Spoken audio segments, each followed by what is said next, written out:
Welcome, ladies and gentlemen. Thank you so much for your great support always.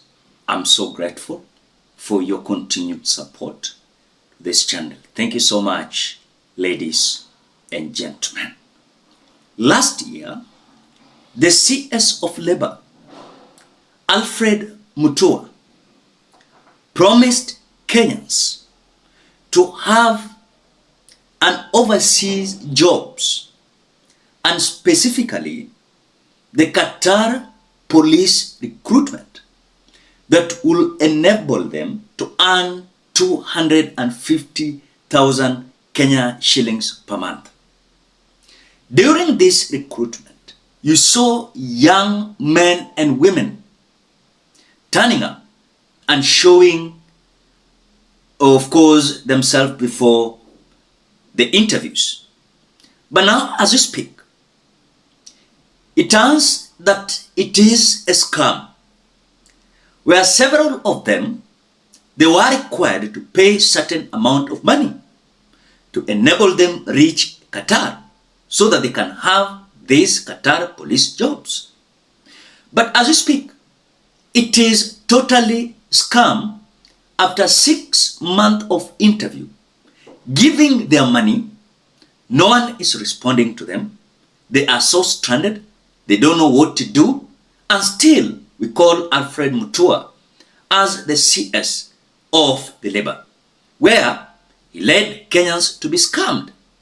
I want you to listen to this, but before you listen to it, as you always do, ensure you like the video. When you like the video, you automatically support the work that I'm doing in this channel, because sometimes you watch and you forget liking the video. So this is just a reminder. As you watch, please consider liking the video. Thank you so much for that like.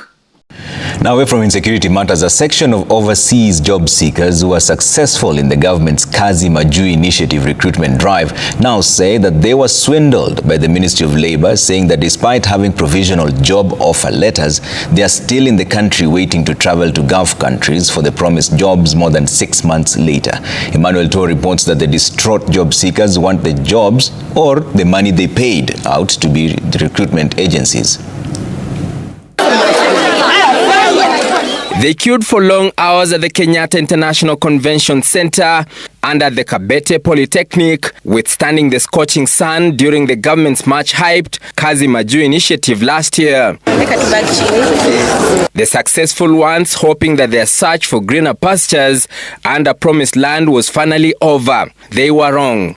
6 months later, all they have are provisional job offer letters from the government. Monday, a section of the group was in Parliament lamenting the delay despite paying money to process their departure. Tulipofika hapa Kabete tuliambiwa lazima tulipie medical fee around 15,000. Some like Robert Orioki, a driver from Bobasi constituency, Kisii County, were left counting losses after promises to travel to one of the Gulf countries by the end of last year failed to materialize.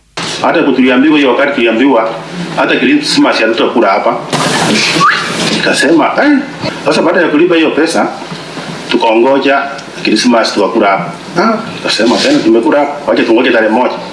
Wakasema tarehe moja sasa mtakuwa hapa. Their efforts to get a word from the recruitment agencies under the National Employment Authority in the Ministry of Labour proved futile. They tell you, madam is to be there, that process. Ukiwauliza, where is the madam? They don't know where madam is. And when it got out of hand, they say, some of the agencies began refunding the monies to them, some who had paid as high as 55,000 shillings each for the services, saying not all the money was returned. Nikawauliza kwa nini wamenirudishia 37,000 of which hakuna process yenye walinifanyia yenye ilikuwa iko included among the 55,000. They now want the government to refund their money in total or give them the jobs as promised. Kama haikuwa kazi ya ukweli, watu waweze naweza omba tu hii committee tuweze kurudishiwa pesa yetu yote. The Senate Labour Committee is saying it will summon the Labour CS to provide answers on the issues raised by the victims. So I'd like for the committee to do proper research on the offer letters, the refunds, so that we understand who are these players. Tutaita Ministry of Labor na mambo ya hiyo committee ya National Employment Authority. The government's overseas job recruitment, which took place in December last year, was fashioned as a silver bullet to end fake overseas job scandals. It seems it just could add to the long list of con games in the search for greener pastures. Emmanuel Toh, Citizen TV, Nairobi. The way you have listened to some details there, I can tell you that I don't see any scenario that still we are having Alfred Mutua as the CS of Labor. He has given some individuals advantage and courage to scam Kenyans in the process of kazi majuu. This man, uliona vile alisanya young men and women in the name of finding for them jobs. If, for example, I want a job, the agencies that Alfred Mutua directed these young men and women to required them and even collected huge sums amount of money. And you can even see some of them paid 55,000, some even 75,000. And you can see how they are complaining. So standing. So this takes the members of parliament to intervene on behalf of Kenyans, where they have promised to summon the CS of Labor, Alfred Mutua. Kumbe tulikuwa tunajazwa hapa tunaambiwa watoto wetu wanasaidiwa. They are being scammed. If someone is looking for a job, he doesn't have money, he doesn't have job, he doesn't have money, you are telling him pay 150,000 so that you can have this job. I thought like this was being facilitated by the government of Kenya. Kumbe they have an idea to export young men and women outside the country so that wakwe na nafasi ya kumanipulate this country. What they saw during the Genesis demonstration, that is the genesis of this problem that we are in. Because they thought now the youths are now coming rowdy, but not knowing that these youths are just requesting for the right or for their right. But for now, if young youths are saying we want jobs, we want employment opportunities, and these are among things that William Ruto told Kenyans, that he is going to secure millions of jobs. But as we speak, it is totally a scam. Some individuals are crying. They are stranded. They don't know how. Even some of them took loans because they knew immediately wanaingia pale ni kazi na mshahara wanalipa deni. But it turns like it is a scam. So this CS Mutua's Qatar police job fiasco is totally a scam.